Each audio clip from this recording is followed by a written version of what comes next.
It's July 15th, 2018, and this is at Mostly Linux on Mostly Gaming, episode 0.16. Let's get this show on the road.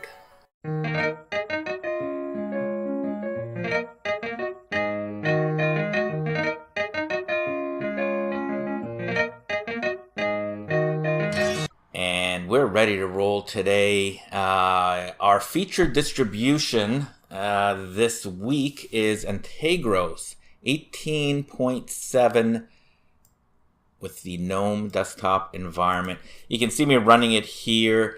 This is an absolutely gorgeous distribution. We've been testing. I mean, our approach here is to basically try to use a different distro for every episode. We've used Ubuntu, we've used Solus, we've used Manjaro. This week we're going with Antegros. This is 18.7. And I am not exaggerating when I say that this is my new favorite distribution.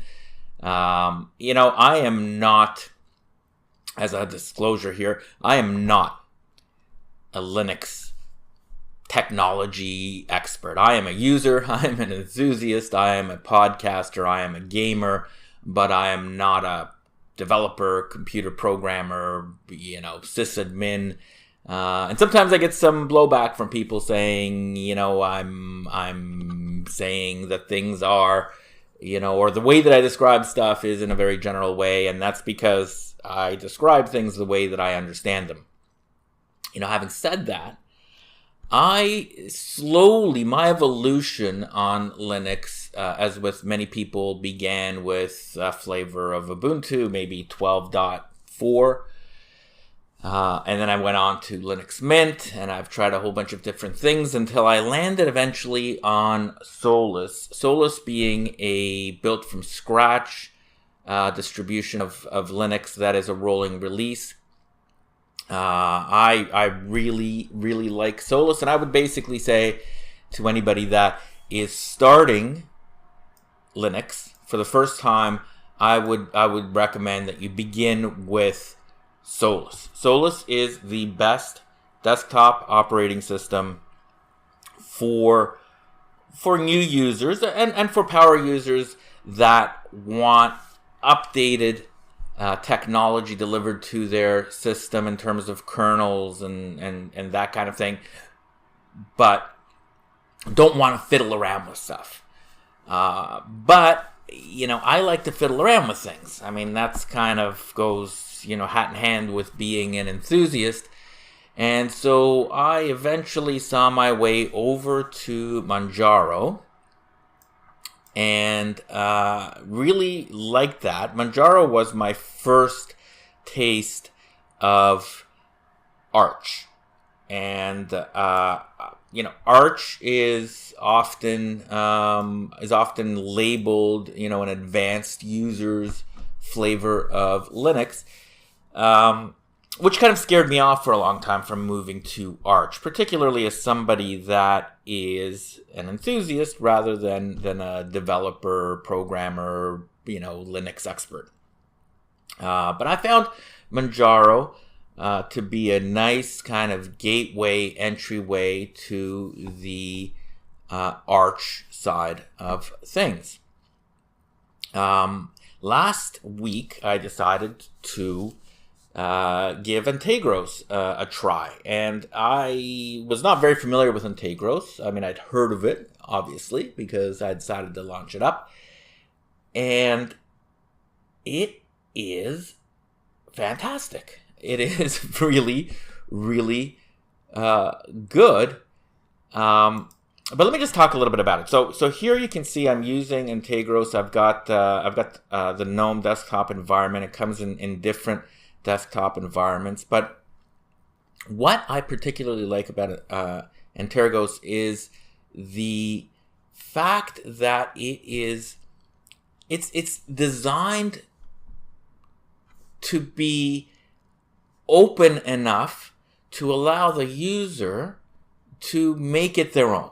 The ISO, for example, when you're installing it, comes with, in the launch options, you can choose whatever type of desktop environment that is supported, including KDE, including Cinnamon, including a whole bunch of other ones.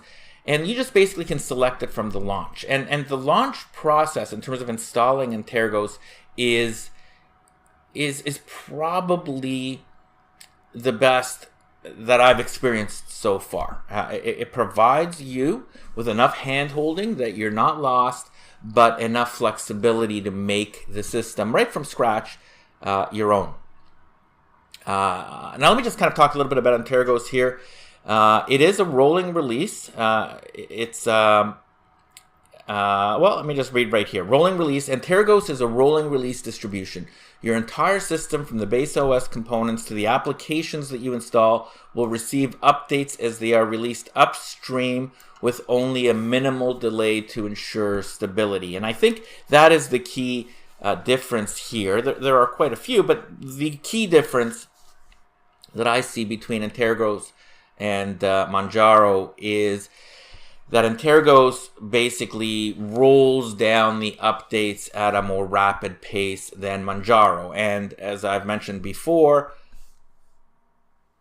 more rapid updates mean the possibility that something is going to break. So if you're willing to take the risk that something, may mess up your system a little bit, which would require some Google searching to find out what is going on. This is a fresher operating system. Fresher meaning it updates more quickly. The system is very easy. As I said, it's very easy to install. It provides you with a lot of flexibility. It offers multiple desktop environments for the users to use, and it is fairly seamless. I have had no problems whatsoever with Antegros at all. It works. It works very well. They basically promote it as Antegros for everyone, and I would say to anyone out there looking for a new distribution or looking to try or test drive something, I would definitely go with Antegros. It's terrific. The other, one of the things, I won't say the main thing because there's so much I like about this flavor. But one of the things that I really appreciate about Arch is access to the AUR, which is the Arch user repository. And what the AUR does is it is a repository maintained by the user base. And there's a risk there that you're warned about because the users can put stuff up that may not work well. Recently, there was some concerns, some shenanigans going on with respect to possible spyware being uploaded into the repository. So you got to keep your wits about you when you're dealing with a user repository. But I think that is, I don't want to overblow that risk. That risk exists. We saw the Gen 2 got hacked last week. It happens. Keep your wits about you and make sure that you know when you're installing something where it's coming from.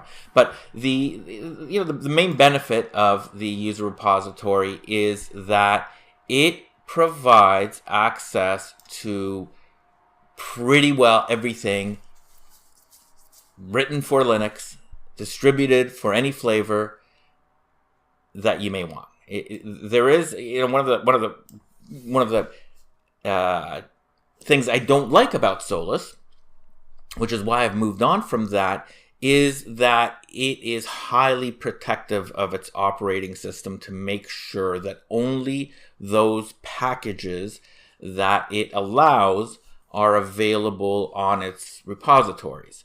So, for example, your driver is going to be updated when they believe that it is sufficiently stable for you to be able, for it to be released downstream. Likewise, there are apps like, for example, Crossover. They're just not available. They're not in the repository. You can go and download the Debian file and extract it and try to install it that way. But, if you're using Solus, that's probably beyond what you want to do. And I find that restrictive. I find that the benefit, and I've mentioned this before, and one of the reasons that I sometimes keep going back to Solus is it is super, super stable. But it is more limited. Now, what Antegros does is, and Arch in general, this goes for Manjaro as well, is that it gives you access to the Arch user repository, the AUR. And what I'll type up here is I'm just going to go into Yout. There's a GUI available, and what you can see here is you can go into the user repository, and basically any package designed for anything, anywhere, is going to be available here. If you're trying to update, for example, I know that in many cases, if you're trying to run Blizzard apps, there's a whole bunch of dependencies that you need to install. You can just basically find every single thing here in this one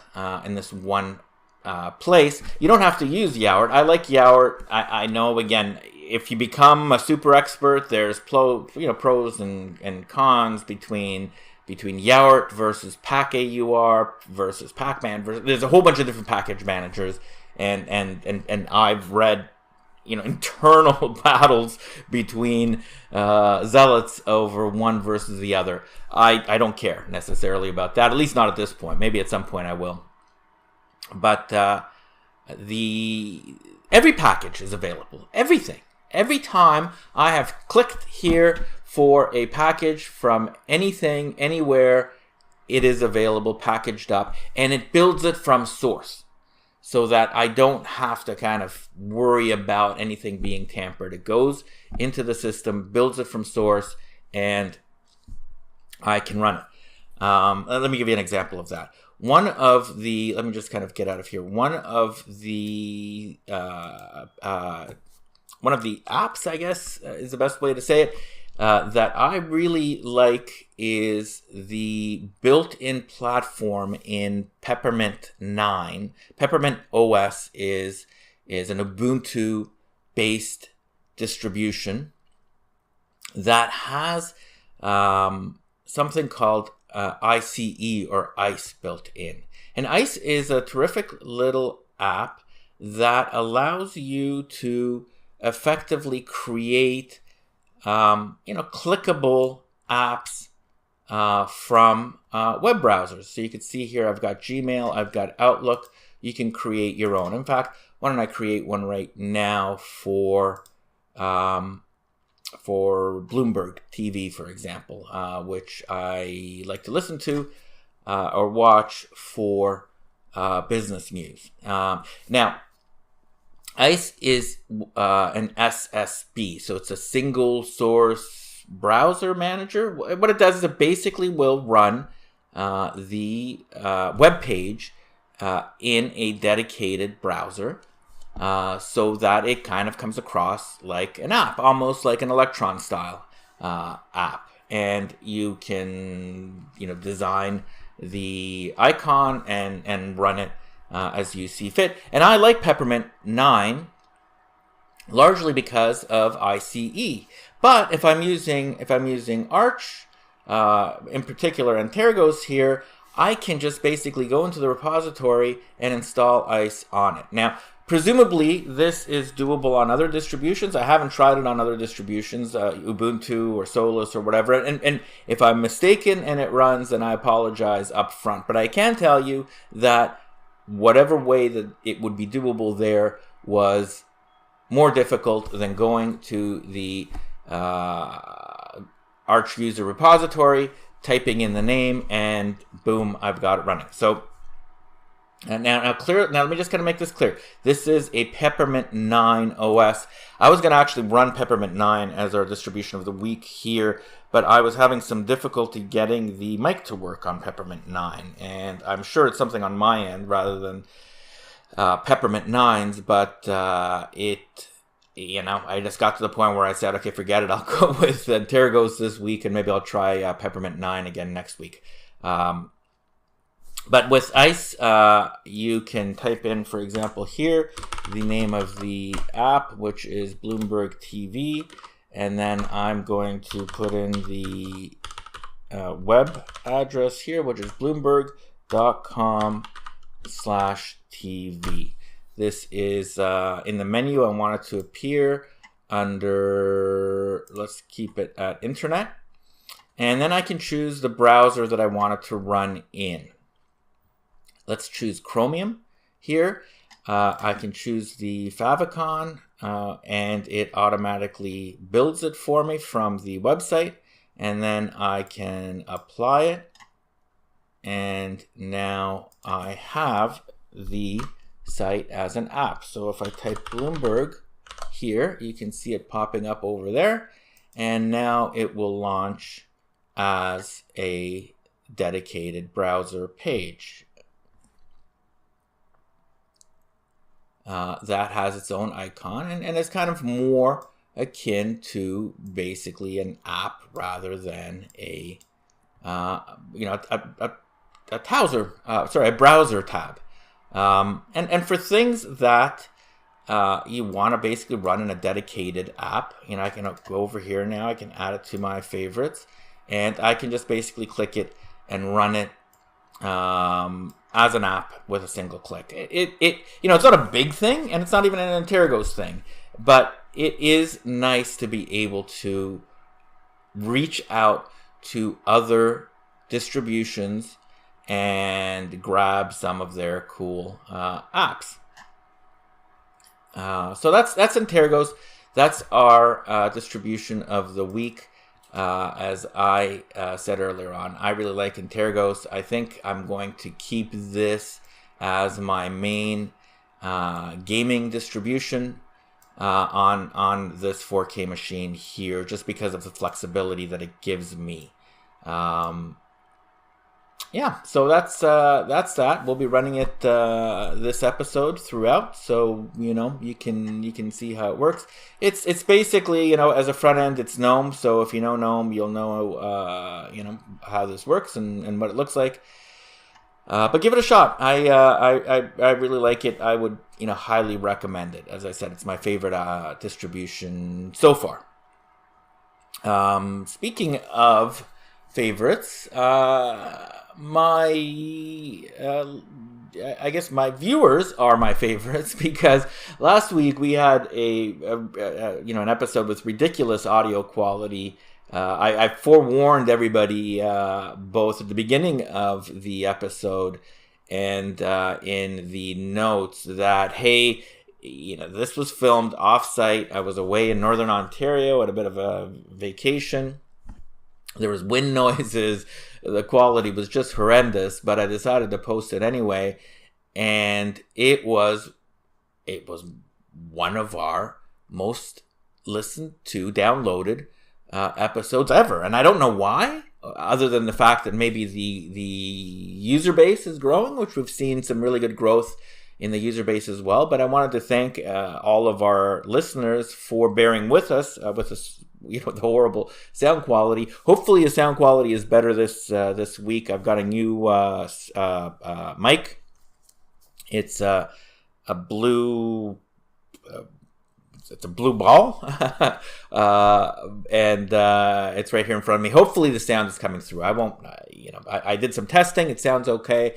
Certainly it'll be better than it was last week. But thank you very much for listening and for tuning in. Feel free to retweet and tell your friends. We certainly want to increase our viewer base. It's nice to get people listening when you're recording and putting the stuff out there. And hopefully the quality overall, both sound and content, is to your liking. If you want to send us a note, questions, comments, feedback, you can send it to us via Twitter at mostly_Linux, or you can send me an email to mostlylinux@protonmail.com. We also have a Steam user group, mostly_Linux there as well. You can search for Mostly Linux on Steam and join our group. We'd be happy to have you there as well. We've also started posting our videos. We have most of our listeners listen to us via the audio podcast, mostlylinux.libsyn.com. That's lybsin.com, where you can subscribe via Apple, Google, Stitcher, whatever, podcast listener you want, or just via the RSS feed and stick it into whatever Feedly or whatever else you like to track things with. But we do post them up, here on Twitch, where we premiere the episode, not live, it's pre-recorded, but the episodes premiere on on twitch.tv/mostlylinux. And typically we get a few, listeners, viewers coming into the chat. And we'd more than, be happy to have you join us in the chat there for this and future episodes. And also on YouTube. But we've started, posting on PeerTube as well. We have, we set up a PeerTube page, and we started posting it there. And I am actually quite happy and impressed to mention that most of our video listeners come through, most of our video views come through PeerTube rather than YouTube or Twitch. In fact, we had more people coming into PeerTube for episode 0.15 than YouTube or Twitch combined. Now, we're not getting a huge number of views. I would say total between all of those is about 40 views, which is about half of what we get on the audio podcast, a little less than half. But more than half of the video views come through PeerTube. And I haven't been, it's not, I'm promoting one over the other. What I do is I post, I post the podcast up to Twitch and to PeerTube and to YouTube, and I promote all three of them equally. They're just, links. And people are choosing to hit the PeerTube link rather than the other ones, and that makes me happy. Actually, I would like to see PeerTube do well. It's more of a peer-to-peer distributed system. The quality is fine. There's no advertising whatsoever, and there's nobody spying on what we're listening to or watching or trying to target us with telemetry. So. Thank you very much to everybody who's been joining us, both audio and video viewers. And finally, here on the small talk section is our stream of the episode. This week is going to be for their video viewers. You can see that we're streaming here the Overwatch League. This is a repeat of the Overwatch League playoffs, where Boston versus Philadelphia were playing yesterday. That would be Friday. The show is recorded on a Saturday, but it airs on Sunday. And it is very enjoyable to watch professional esports done in such a professional, with such a professional dedication that Blizzard is putting into it. It's high quality. It's very entertaining. Philadelphia won the quarterfinal yesterday against Boston Uprising, two games to one. The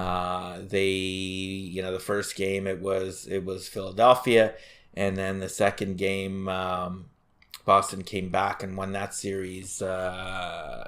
3-0. I think it was quite a rout. And then the tiebreaker, Philadelphia came back and took the win. So Philadelphia will be playing the number 1 ranked New York Excelsior in the semifinal. And yesterday, from when you're listening to this, or today from when I'm recording it, the other quarterfinal will be going Los Angeles Gladiators versus the London Spitfire. Los Angeles just kicked their butt in the first game. So it doesn't look good for London, although, I've got a bit of a soft spot for London. I was cheering for England in the World Cup as well. I would like to see London come back and take it, but there is something to be said for a semifinal between the two LA-based teams, because the Los Angeles Valiant will meet whoever wins between the Los Angeles Gladiators and the London Spitfires. So that could be an interesting local competition between the two LA teams if the Gladiators take it. So I would, if you're into esports, if you're into Overwatch, but even if you're not into Overwatch, if you're into watching highly competitive, amazing skills in a sport, it is very entertaining and highly enjoyable, and I will be watching that Saturday night, 8 o'clock Eastern Standard Time. Anyway, that's our small talk for this week. I'll be back in 10 seconds with our news feed.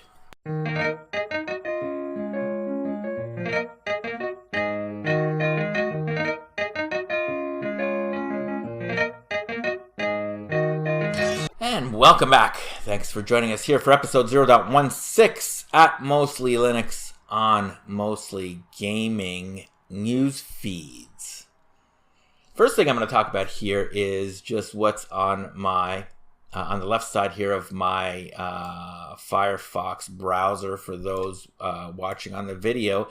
Notes by Firefox was launched to their beta channel for the browser and for Android.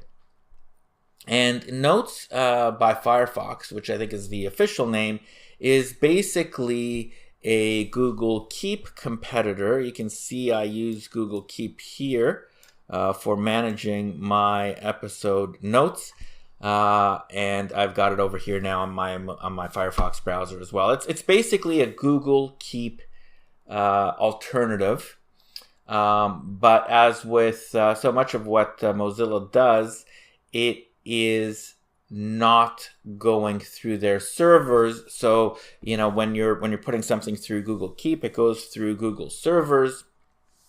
They can use, they can read and see and do anything that they want with the information. I gather what they use it for is profiling the users. They can see whatever your notes say, and then they can use that to better target you with advertising. But what Mozilla has done over here is they've launched the Android app, and in order to basically run the app on your phone, you have to install the extension on your browser here. So you can see, if you're looking on the video, up to the top right, I've got the browser extension for Notes. And then what it does is it synchronizes between your devices that you've got hooked up to your Firefox account. So it basically takes the feed from your phone that is stored locally, and then when your browser asks for the information from the notes, it synchronizes them from your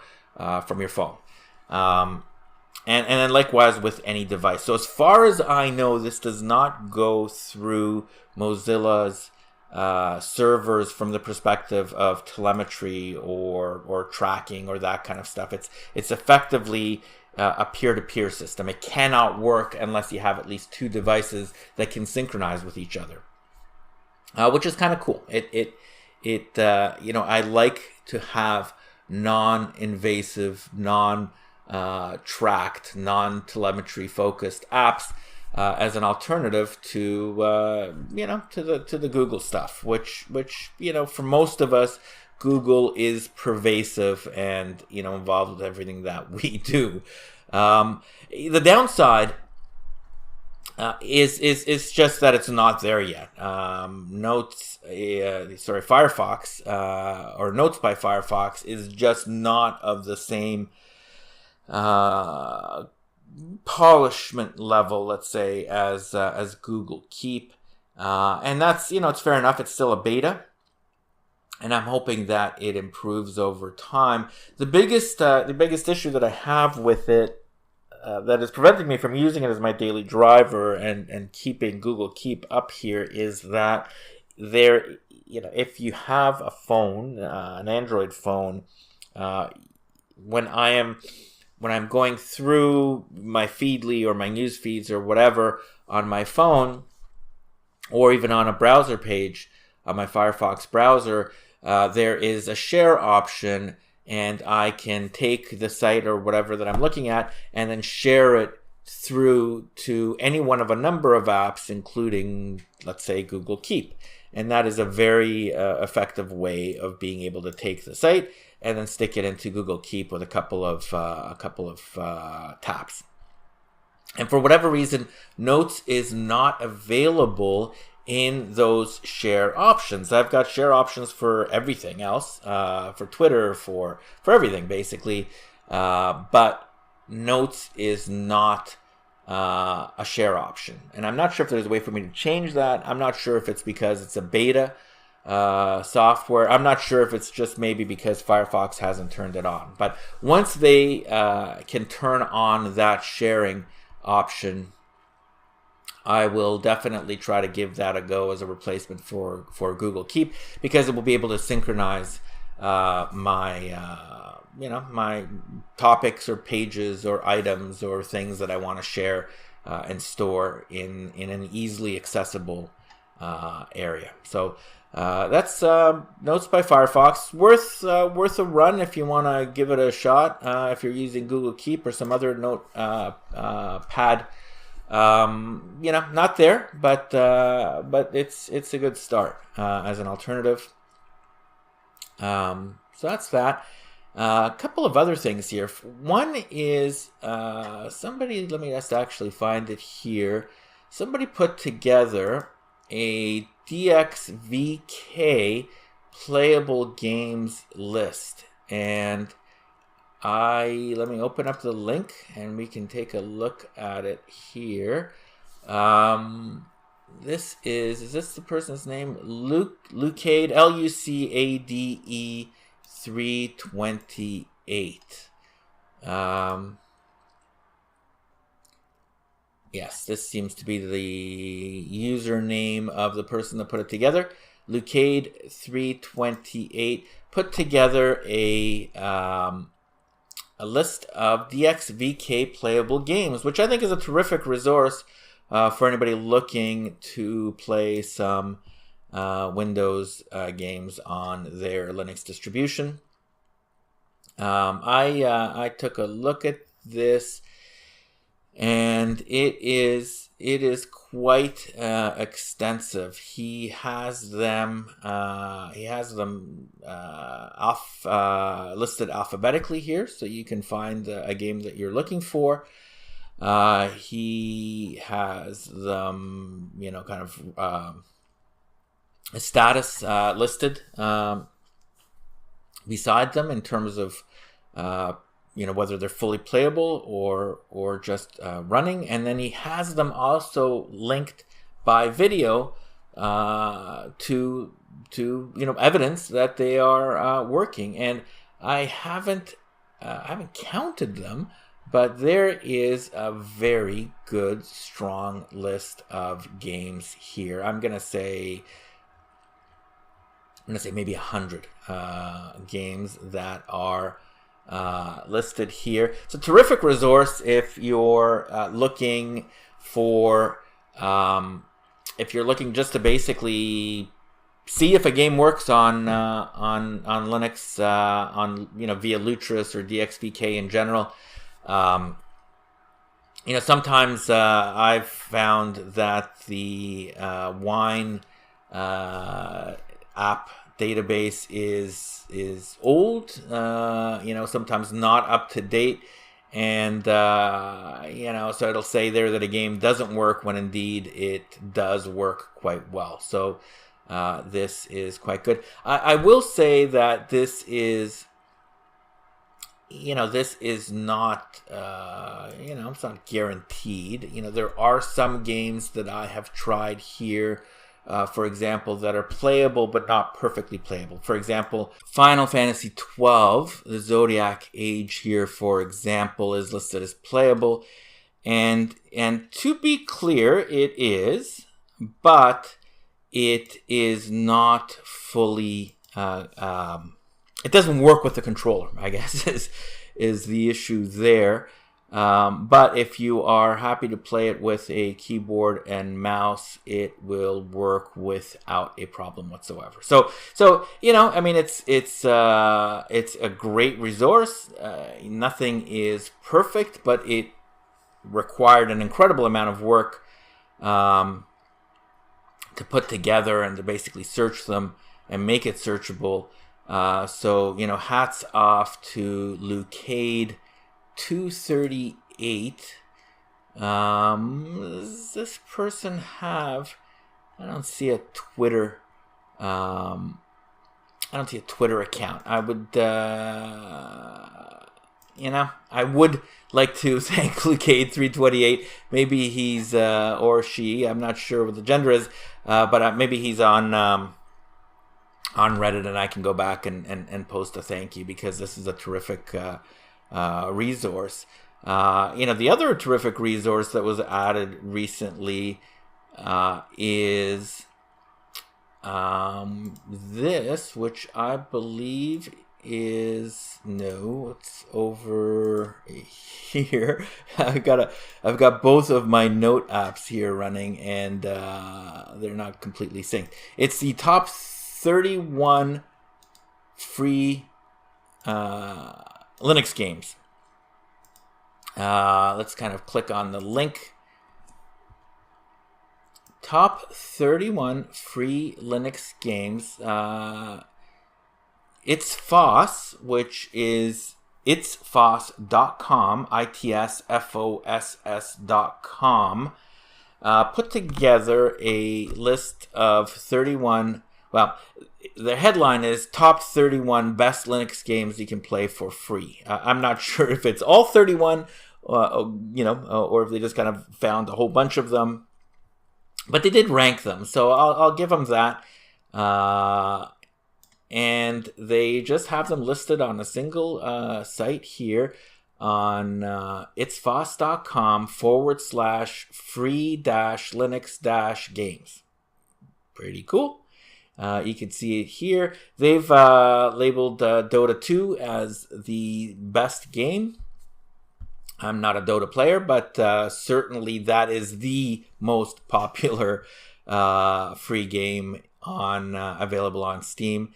Followed by, let me just go through the top 10 that they've listed here. I won't go through all of them. You can take a look at it yourself. I'll put the link in the show notes. So number 1 is Dota 2. Number 2 is another Valve game, Team Fortress 2, which is a terrific game. Number 3 is War Thunder.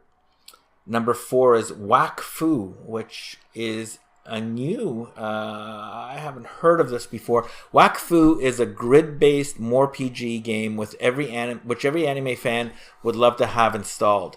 It is really an interesting free-to-play online strategy RPG game that has humor baked into it as well. The game features 18 different classes to choose from, and whatever role you pick, everything depends on it. And you can see that for every game that they have listed here, they've got a clickable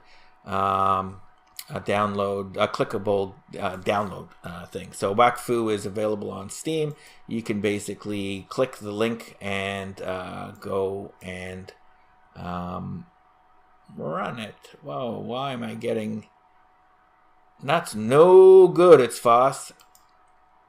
Foss just basically hit me with like a page covering little promotion for its site, which, hey, I'm on your site. I respect your right to do that, but that's bad form. Anyway, number 5 is Fishing Planet, which looks very cool. I've downloaded that already. I'm going to give that a shot. Big part of what I was doing up in Northern Ontario was fishing, and I had a lot of fun back in the Sega Dreamcast games with my custom Sega fishing controller, playing Sega Bass Fishing. It'd be great if I could actually connect a fishing controller to this and use it. I'll look into that. Number 6 is Star Conflict, which is an action drive space simulation game. Star Conflict is a massively multiplayer game which includes both PvP and PvE. Number 7 is Robocraft, which is basically an online robot-based, looks like a multiplayer shooter. Number 8 is Adventure Capitalist. Number 9 is Brain Out, which looks like a zombie killing game. Brain Out is a 2D multiplayer shooter with a post-Soviet setting. That's an interesting one. It's a 2D multiplayer shooter, zombie killing, post-Soviet game. I mean, that's kind of crazy, but it's out there available for free if you want to give it a shot. And number 10 is Wild West Saga Idle Tycoon. This game revolves around the Wild West, where you get the chance to become a billion-dollar pioneer by starting several businesses and exploring more business opportunities. So that's that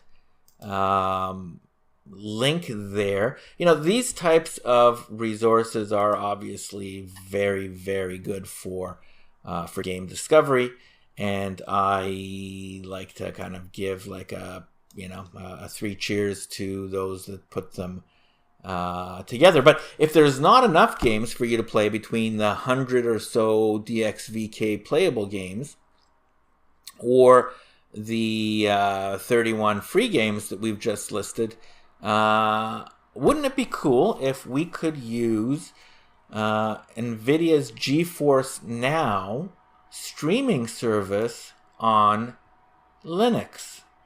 Unfortunately, there's no Linux client, and that makes me sad because, if we... streaming could be very good for Linux. One of the biggest complaints that people have about moving full-time to Linux is access to their game library. And while it's getting better and better in terms of, last week we went through the top best-selling games on Steam so far in 2018, and, we concluded that somewhere in the order of about 70% of them between Wine and DXVK and Native were fully playable on Linux. And that's a far cry from where we were. About, I would say 30% of them seem to be native. And then, another 40% of them were fully playable, leaving, 25 to, say, 35% that you just can't run on a Linux desktop right now. But if you, which is good, but if you have that game that you want to play, and it's just one of those 25 or 35% that are not playable, and I'll say there's League of Legends, which is very popular, and that's not working right now as far as I know. There's Fortnite, of course. There's PUBG. There's a number of these very, very popular games out there that are just not playable at all.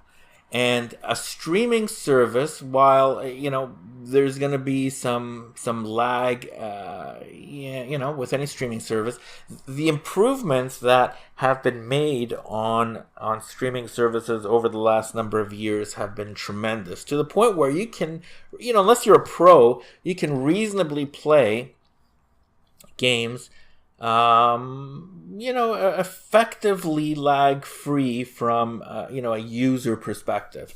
And GeForce Now is Nvidia's service, which effectively streams your own Steam library to whatever device that you are using. So you don't have to go out and buy games again. If you've got them on Steam, you're basically logging into your Steam or your Origin or your Epic or whatever your account might be, and then playing your own games via streaming from a remote graphics card.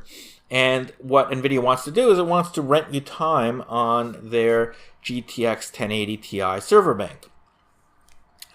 So, in an ideal situation, you don't need to have a really powerful desktop on the other side. You can just basically rent the 1080 Ti from Nvidia using whatever their pricing plan is, which I might add right now seems to be a little bit pricey, and then play all of your games via streaming on your TV or on your laptop or on your Nvidia Shield tablet. So they've recently added the Nvidia Shield to the service. Of course, there's Windows and Mac OS. But what's missing is, of course, Linux. And Nvidia is marketing this as Experience GeForce Gaming Anywhere. And I would just say to Nvidia, anywhere is a pretty broad term. And Linux is something. So, when you say anywhere, that's not entirely true. I guess I would say it's also not available on iPads or Android devices. But to the extent, I really want Linux clients. And I would think that there's probably a good level of pent-up demand from Linux users for a service like this, because if I had this as an alternative, I would not need to boot into Windows ever. And right now, even with DXVK and the improvements in Wine and my huge Linux native library on my 4K system here, I have a dual boot.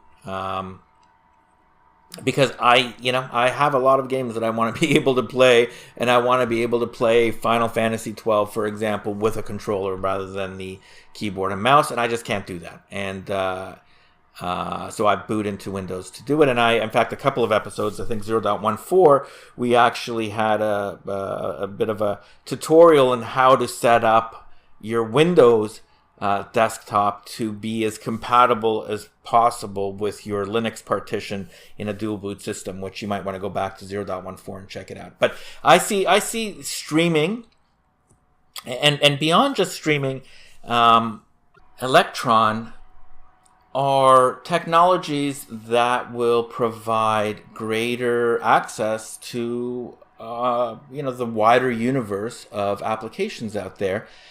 And yet, look, I hear the complaints about Electron, native is better, and blah, blah, blah, blah, blah, blah. But come on, if we want to stay on Linux full time, we need access to apps that are not available right now. And to the extent that, there's a move to Electron for greater compatibility among Windows, Mac, Android, iOS, and Linux, then we will get access to all of the applications out there that do not have a native build. I don't see Electron as replacing native apps necessarily. I see it as providing apps that wouldn't come anyway. And I see streaming services like GeForce Now as being something similar, that that it could help increase the Linux user base, because the cost of switching to Linux will decrease because you don't have to give up as much. And that is, I think, the biggest barrier. Look, we talk about the barriers to entry to Linux for new users. Those are it. Apps and games. If you have your apps through Electron, and you have your games through native DXVK and then someday soon, streaming. I would say that is the foundation for a larger migration from, Mac or Windows over to Linux, because I think people that use Linux genuinely enjoy and prefer it. So that's that. I guess that's a bit of a contentious point. I can understand if you disagree and think that it will limit native games. We can agree to disagree on that, I guess, is the way that I look at it. Speaking of native games, however, last week I talked about Pillars of Eternity 2 not running, and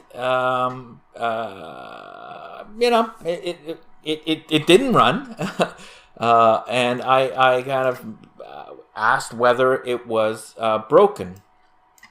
I'm just going to touch back a little bit on that because I have figured out what the problem was. I'm not sure it was an Obsidian side error. It probably was a mixture of things, but the what I have since discovered is that Pillars of Eternity 2 Deadfire needs some tweaking to work in Arch distributions, and I did a little bit of digging.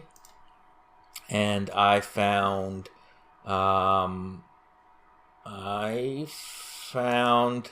this post over here, which somebody else had run into a similar problem.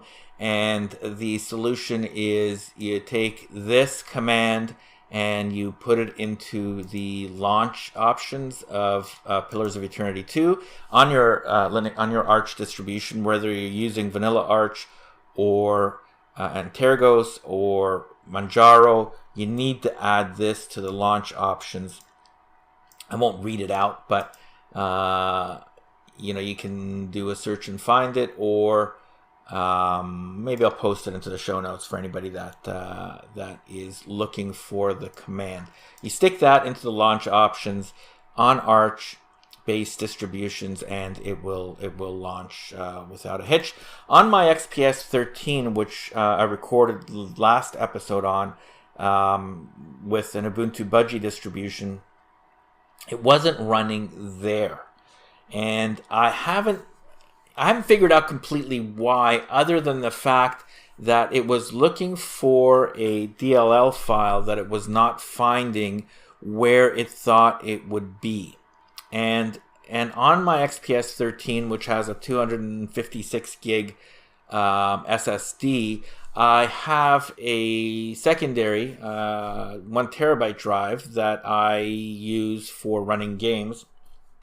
And I installed this on that secondary USB-based hard drive, and I that was the problem. I'm not inclined to really kind of go figure out exactly what tweaks might be necessary to keep it there. I just basically deleted it from the HDD, moved it to the SSD, and it ran. So a little bit of tweaking on both sides. I've been able to get it running. My biggest issue with Pillars of Eternity 2 right now is that it doesn't appear to support cloud saves. It seems at times that it looks for a cloud save, or it tries to sync to the cloud, but it fails. And I'm not sure if this is something that works on Windows and it's a problem for the Linux distribution, but cloud save is broken. And so I lost my 10 hours of gameplay, in between upgrading Linux distributions at some point, which is unfortunate. But, be forewarned, Pillars of Eternity 2 can be played with some tweaking if you have a non-standard distribution, or if you're using it in a way that maybe they haven't anticipated. But again, there is, it can still use a little bit more work. And finally, here on our news feed, I just want to congratulate James Ohlen. Let's find them over here. James Ohlen is or was creative director, lead designer of Star Wars, The Old Republic, Baldur's Gate 1 and 2, Neverwinter Nights, Star Wars, KOTOR, and Dragon Age. He is now no longer at EA's BioWare. He has been liberated from Electronic Arts, and we are very happy to have him back. I'm not familiar with James Ohlen, though I do love much of the work that he has done over the years. I mean, those are some of my favorite games of all time that this gentleman has been working on. He also was involved with let me just see his resignation tweet. After 22 years, this is from Twitter, I have retired from BioWare. I've loved my time with Anthem, Star Wars, Dragon Age, and Dungeons & Dragons, but I need to take a break from the industry and work on something a little smaller and more personal. And so, as I said, your liberation has been noted, James, and we look forward to your continued or your return to contributing some great work with some great storytelling, not only to the gaming community, but also to just the general content environment. So his project right now is something called Arcanum Worlds, Odyssey of the Dragon Lords.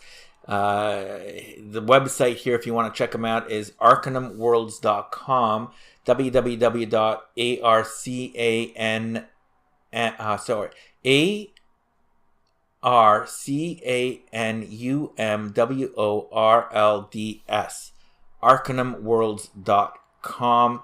Odyssey of the Dragon Lords is our first project, is a hardcover source book for the 5th edition of the world's greatest role-playing game. This epic adventure is set in a fantasy world inspired by ancient Greek mythology. And it's good to see him go back to creating terrific story-based content, which is what BioWare lost when they were acquired by EA. They sucked that creative energy out of that company, one of my favorite gaming developers ever. And to the extent that people are liberated from there and move on and go back to creating the kinds of games that we love, I think it does us all a lot of good. I don't hold out a lot of hope for BioWare's Anthem or its future titles, but I do track and follow the people that leave there. You know, the other group that left at one point and has been a terrific developer and publisher is Beamdog, which went back and grabbed the rights to a whole bunch of the old BioWare Dungeons and Dragons games and started creating enhanced editions. We have all of those. I actually, have started a few of those games and never finished. In fact, Neverwinter Nights, we partnered with Beamdog for a giveaway, and we gave away maybe 5 copies of Neverwinter Nights Enhanced Edition when that came out. But I've never played it, and I've never played any of these games. My entry into BioWare started with KOTOR, and then I went through, all of the rest of their games that they ever published, including there was a Game Boy Advance game as well, that I think maybe it was a DS game. But, everything since KOTOR that BioWare published, I've been there and loved most of them up until the time when they were acquired by Electronic Arts. I'm going to say that would have been around the release of Mass Effect 2, which may be one of my favorite games of all time. And then having your favorite developer slowly, I'm going to be over the top here, but it was almost like having a loved one slowly dying from either cancer or maybe a better way of looking at it would be, sort of suffering from Alzheimer's or dementia, where you just see them slowly leaving you. And, it's sad. If you've had an emotional attachment to the games and to the worlds, it is sad to see that happen. And I am very happy to see James leaving, because it gives me some comfort that we may have a rebirth back to some of what BioWare was. And with every death, it creates the fertilizer for new life. And James, we salute your liberation. Welcome back. We'll be back in 10 seconds with what we've been playing.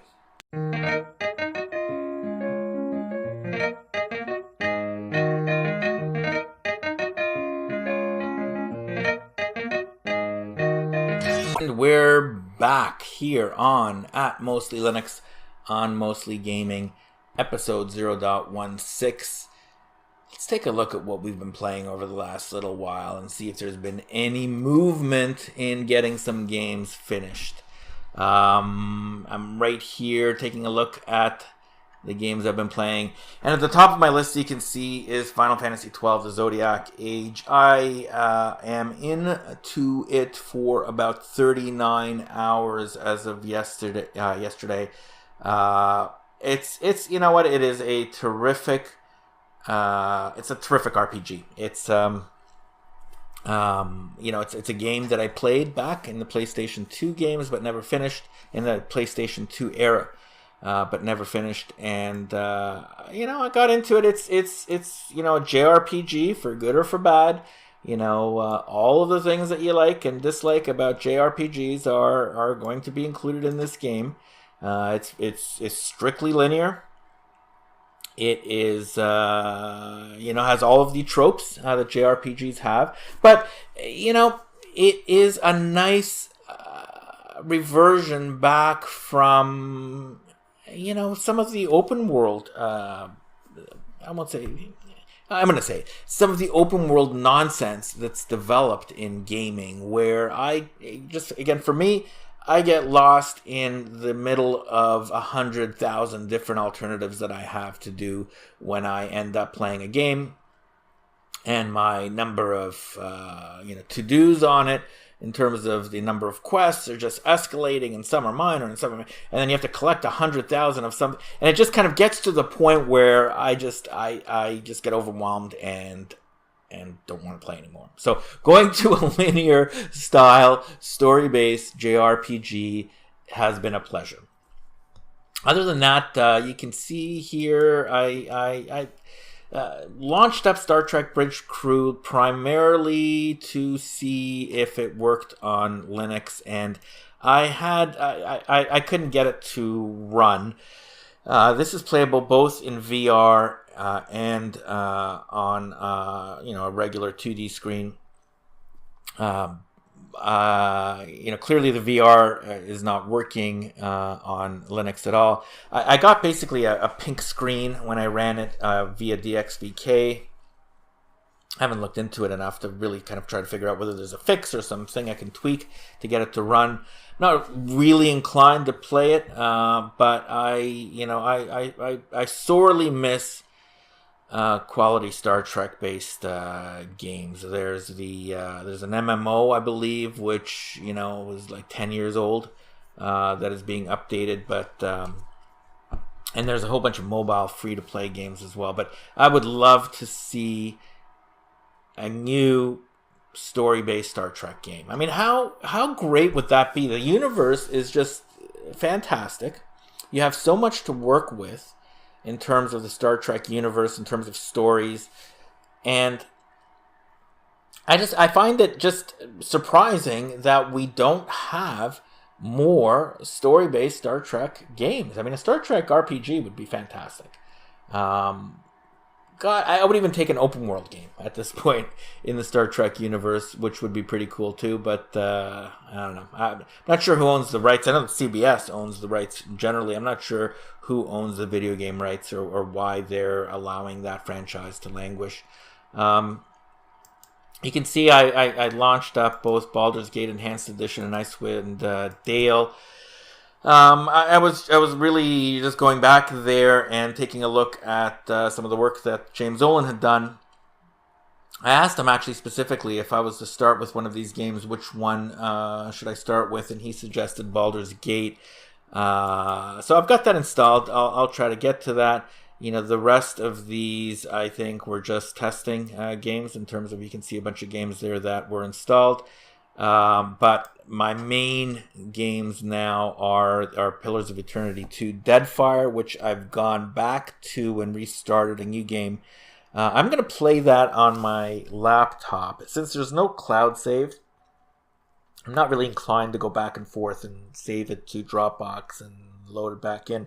I'm just going to play that one kind of on my XPS 13 as my portable game, and then I'll play Final Fantasy 12 on the desktop as my desktop game.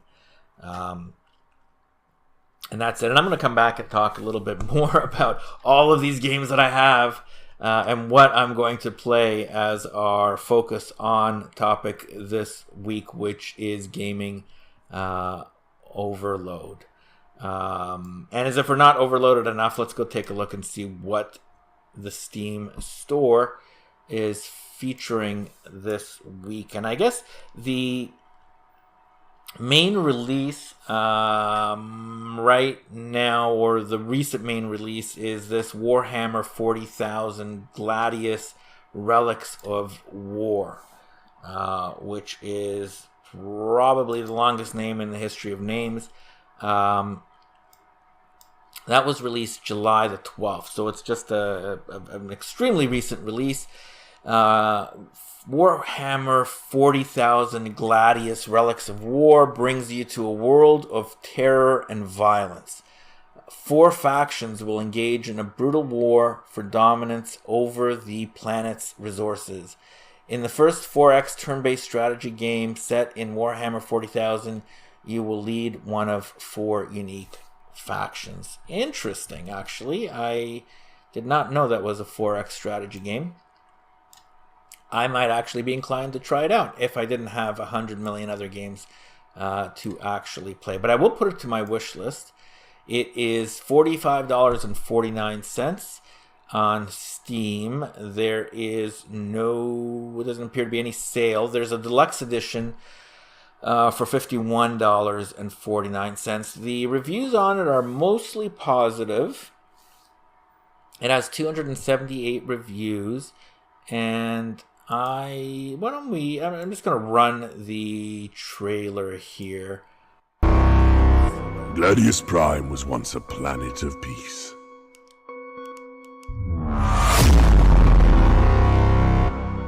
A prosperous colony of the Imperium. We built and thrived. Then we dug too deep. We found something ancient. A forgotten terror from a bygone era. Then it awoke. And there was only war on Gladius Prime.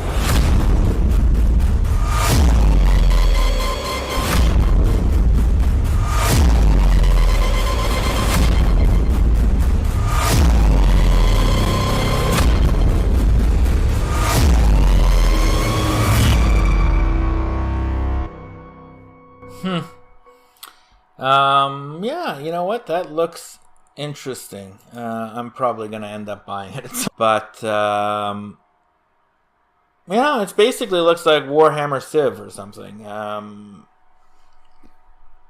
sure if it's more kind of in the kind of StarCraft kind of real-time strategy, or in the Civ 4X, and it's listed as a 4X game, but it kind of looks a little bit to me in terms of the trailer more like an RTS. But either way, I think I'm going to give that a shot when I can basically find some time to play it. And again, maybe that's another part of our discussion for the topic of the week of gaming overload. The other thing here that I will mention is that Steam has apparently updated or improved its upcoming tab. I haven't tried it yet, so let's give it a shot. They're trying to basically improve the discoverability of games on the system, and so they've apparently revamped the upcoming. Let's take a look. Upcoming, all products. Gay Battlegrounds is a Windows-only game that is listed there as upcoming. So these are games that are not released yet. I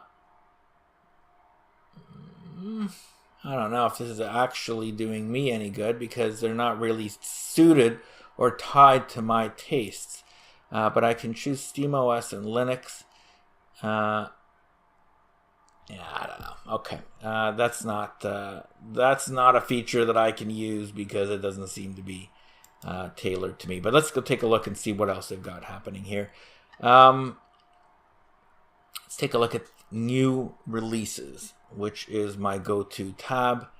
And there we go. This seems to be a little more reasonable in terms of what they've got happening. So they've got Gladius was popular this month, which we've just looked at. They're highlighting something called Ding Dong XL, which is $1.40, $1.19. New content. Is this stuff new? So apparently there's new content for Crusader Kings 2, Hearts of Iron 4, Europa Universalis 4, and War Thunder. New top sellers released this month include, of course, Gladius, Sword Art Online, which is a $6 game. Let's take a look and see what that one is about. It's Sword Art Online, the movie. Is that a movie?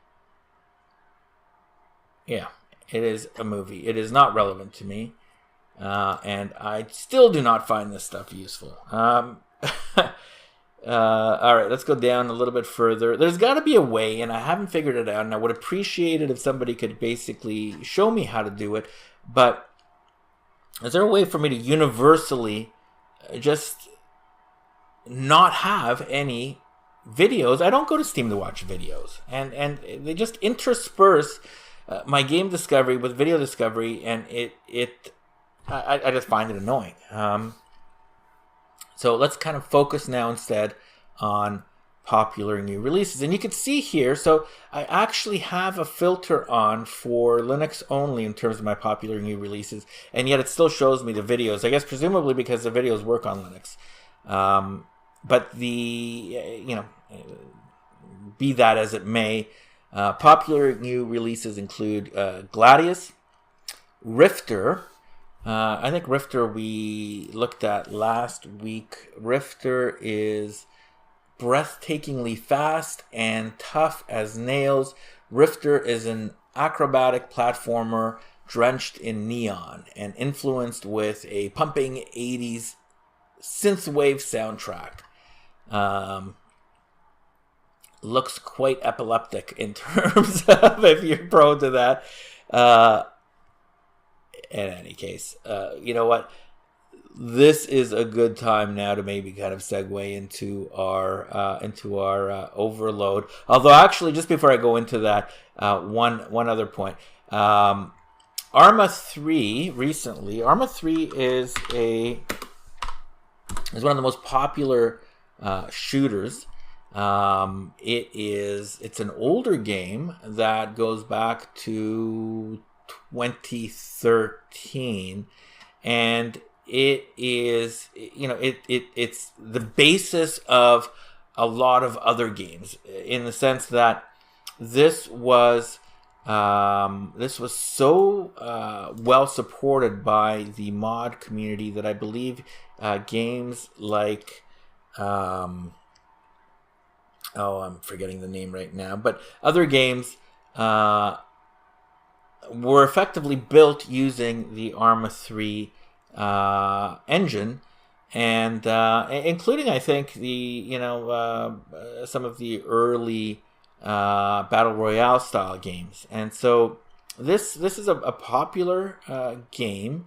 if you are into military shooters, and you can see that it is listed here for Windows, but I have it on good authority, though I have not tried it, that there is a Linux build available, though it's unsupported. And apparently, if you buy the game,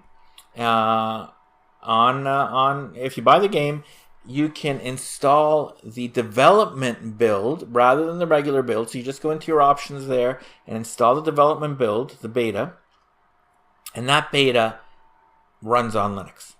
And I think the reason they are not listing it is because it is not fully compatible with the Windows version.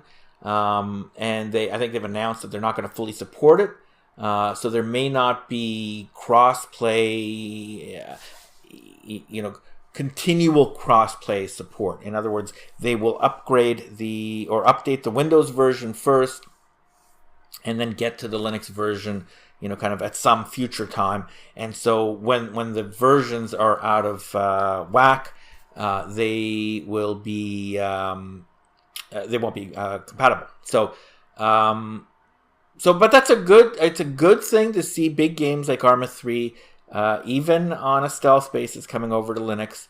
I'll give a nod over to Skooky Sprite, Best Linux Games podcast, for tuning me on to that. He, in his drunken stupor on his last episode, mentioned that, man, I don't know how much that guy kind of drinks and smokes and dopes and all that kind of stuff, and then goes on and does his podcast. But you know what? If he can do that in that kind of a state and provide meaningful information, including, actually, if you go over and pop into it, he did a full review of Everspace, which I don't agree with because I'm not a fan of Everspace, but he waxed poetic about Everspace on his last episode. So again, that is definitely an M-rated podcast, which, to be honest, is sometimes difficult to listen to. But if you can work your way through it, there is some decent content on Skooky Sprite. At Vegas Writer is his Twitter handle. You can go and check him out there if you want to figure out what he is. I think he's sometimes streaming on Twitch too. Anyway, we'll be back in 10 seconds with our focus on topic, which is gaming overload.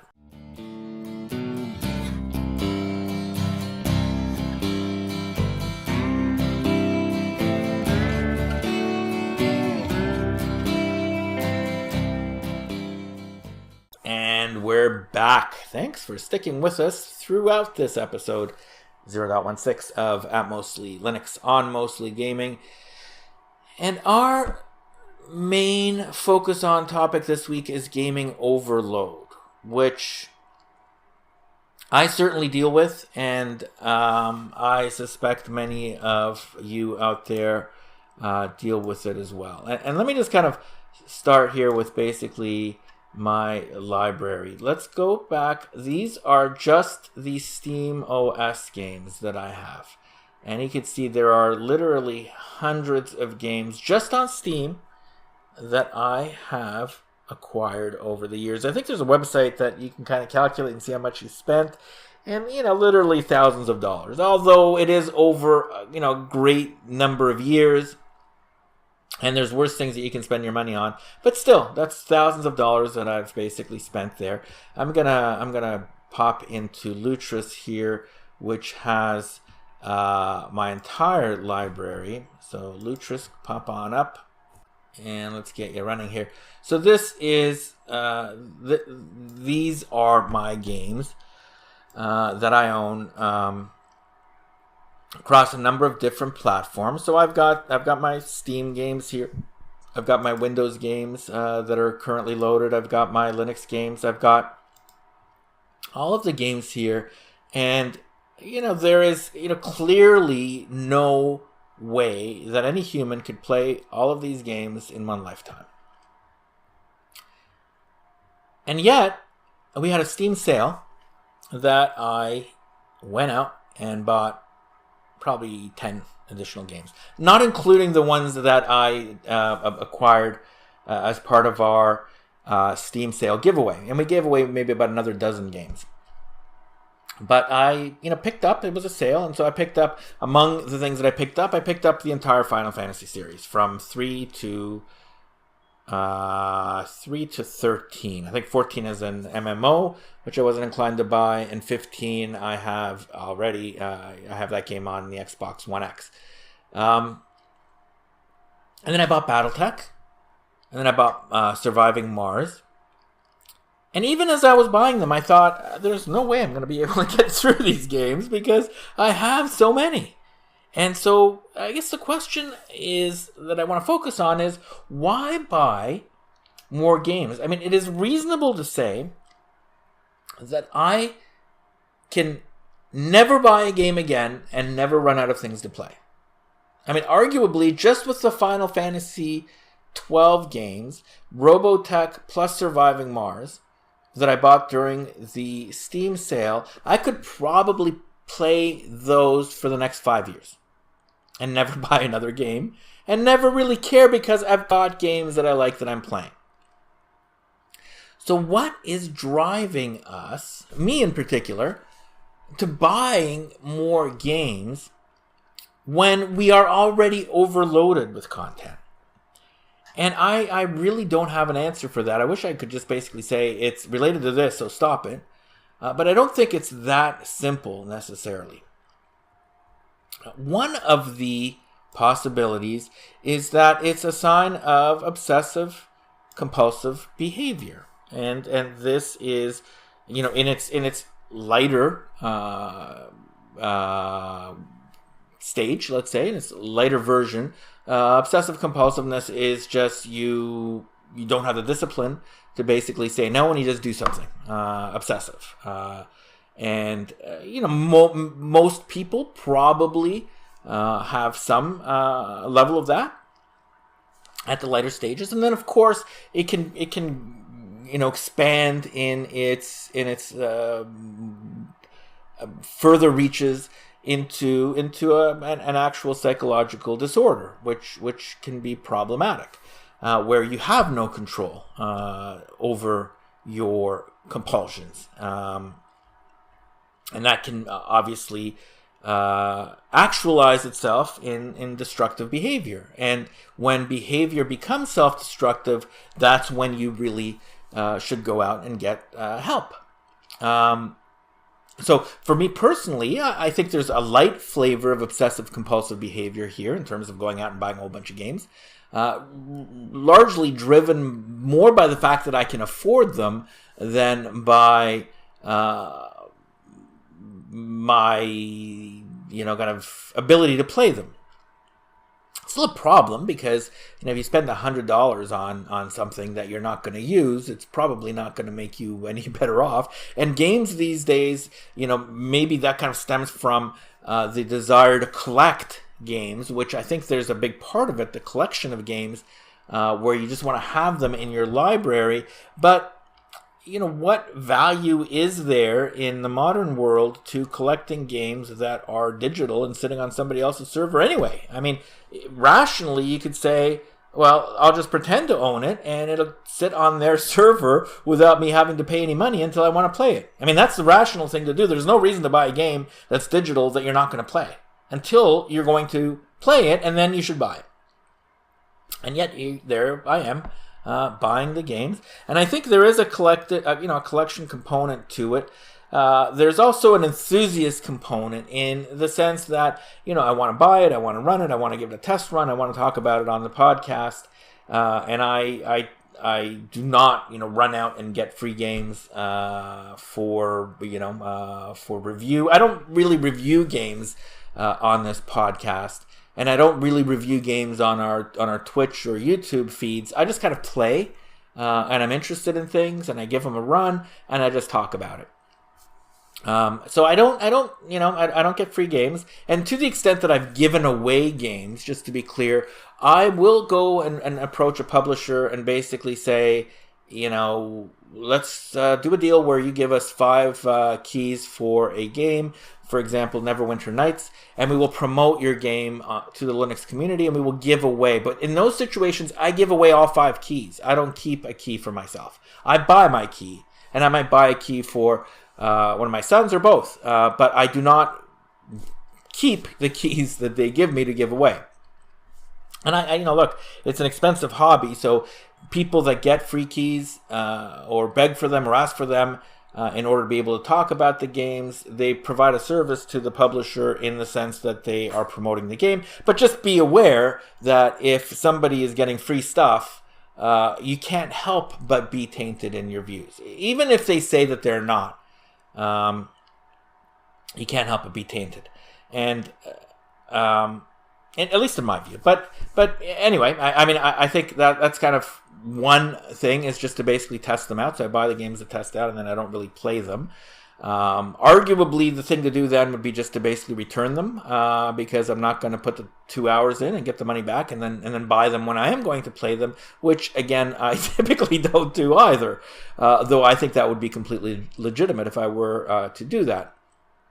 I guess the second component, in my defense, although I don't think it's a good defense, I think it's kind of a sad stake that I'm getting defensive. But I think the other thing is that I can afford it. So it's to the extent that my behavior is obsessive compulsive, it's not destructive. And so if as part of my hobby, I like to spend $1,000 a year on buying video games, which is probably what my budget is. That is part of my entertainment budget, and it does not cause me any hardship. And I guess you could argue that, I would argue for sure, that if I wasn't spending the money on that, I'd be doing something else in terms of my entertainment, and maybe spending the money elsewhere. And certainly going to bars is probably, more expensive and probably not as good for you than chilling out in front of a video game on a Saturday night. But there is, I think we have to address that there is an obsessive compulsive component to video game collection that could possibly turn to addiction. And there has been some studies, about the addiction to video games. And I think, I'm not a psychiatrist or psychologist, so I'm not going to speak to the veracity of those studies. But clearly, people are prone to becoming addicted to many things. And our brains are also programmed to desire certain types of reinforcement, which is why, for example, the Loot Crate component has become so popular. Publishers, particularly the guys on your mobile phone, don't just make this stuff up. They hire experts in psychology and human behavior, and compulsive behavior, and they design their game to provide your brain with the kind of feedback loop that encourages you to want to press a button to pay some money for the game. And it doesn't matter whether it's Fortnite or PUBG or something on your mobile phone, Candy Crush or what have you, those are designed to feed into obsessive compulsive behavior, possibly also tied to addiction. And that is a bad thing. And I think the onus ultimately, though, is on ourselves to be aware of it. And I would say the publishers feed into this. Steam certainly feeds into it, through its quarterly Steam sales. I mean, they promote and push the Steam sales on a quarterly basis, and they can track the user statistics. They know who's playing what and how many times, and it's become kind of a running joke in terms of buying games that you don't play. And part of the reason why you buy games that you don't play is because the publishers and the storefronts feed on it. They generate greater revenues by basically feeding into your desire for collection, or the feedback loop of buying a game that you're looking at, or the games that Valve puts around in terms of, putting together these game things where, if you look at a queue, you get some points, you get some cards, you collect some things, all of that stuff is tied into psychological studies that feed into your desire to, at the end of the day, get this positive feedback loop, which is real. It's physical. It exists not just in your brain. It exists, and they know how to take advantage of it. And they do that because it's good for business. They generate more money. And I am not here to basically say that this stuff should be outlawed.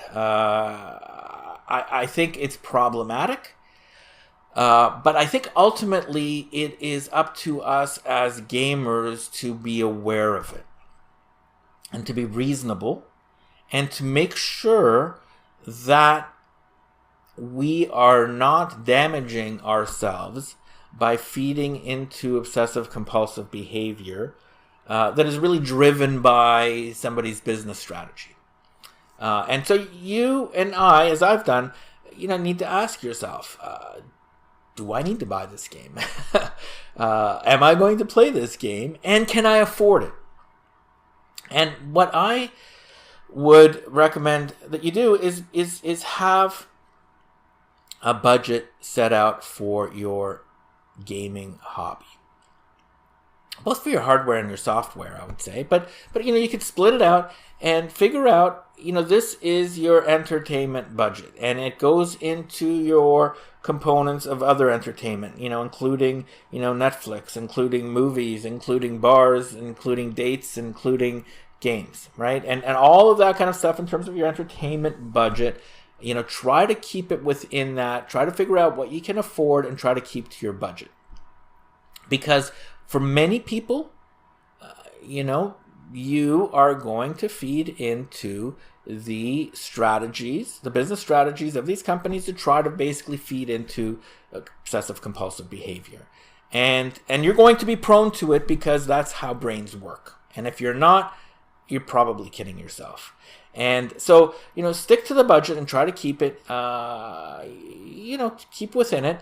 And just be realistic about whether you're going to play games. I will be the first to say that it is probably hard to do for many of us, including myself, because we're kind of really feeding into it, and I think it's something worth being aware of.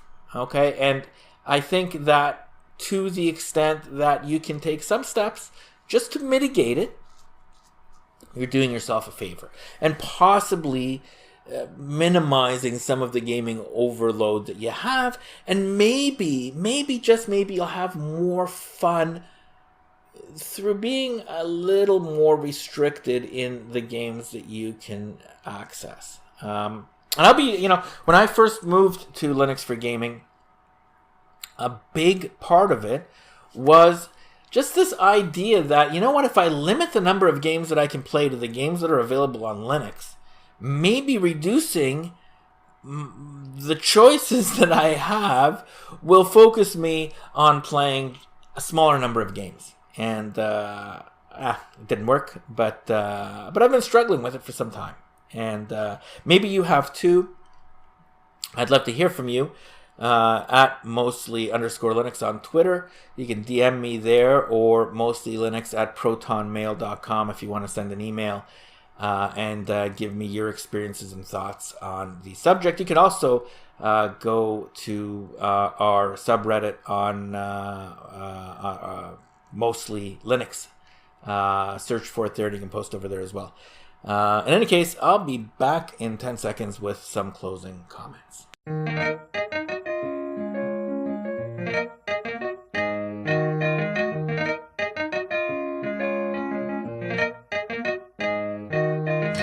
And we're back, and that's another show put to bed, episode 0.16.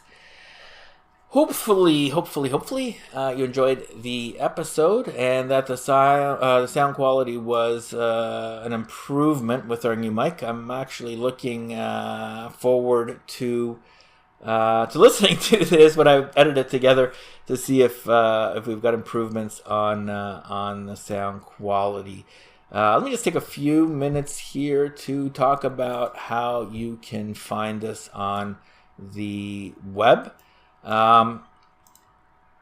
You can find us at mostly_Linux on Twitter. That is our main home. We're on there. We're posting. We're going to post the show. We post our comments. We post our thoughts, and we retweet a whole bunch of stuff. You can also reach us on Twitter, on Reddit. Let me just load up our subreddit here, where we are mostly. I'm not sure. And there we are. Mostly Linux is our subreddit. No underscore on that. Mostly Linux. You can also find us on Twitch, which is twitch.tv /mostly Linux. That's where this show premieres every Sunday morning at 9:30 a.m. You can also find us on YouTube. If you search for @mostly Linux there, you will find our stream. And you will be able to find us on PeerTube as well. Let me just take a quick look on PeerTube. PeerTube.social. Let's run that out and see where we can be found. Let's go to Mostly Linux. Would that be, if that works, that's pretty good for discoverability. Mostly Linux. I'm not typing very well here. Mostly Linux. Yes, there I am. So if you just search for Mostly Linux on peertube.social, you will find our videos there as well. And we've seen some pretty good upticks on our on both subscriptions and views and listens, and we thank you very much for all of that. What I would ask, if you don't mind, and if you'll kind of humor me, is give us a like or a thumbs up or a retweet when you're listening or watching or viewing. It helps get the word out. As you can imagine, it's tough getting word out for a new podcast. With a limited audience here. I mean, we're mostly Linux and we're mostly gaming, and it's mostly not going to appeal to most people. So if you do enjoy this, we would appreciate very much a like or a retweet or a thumbs up on any of those venues, or you know what, go to all of them and do it. Okay, you don't have to do that, but I would appreciate it. Anyway, that's episode 0.16. We've put that to bed. You have yourself a wonderful week, and we'll be back next week with another fresh episode of Mostly Linux on Mostly Gaming. See you next time.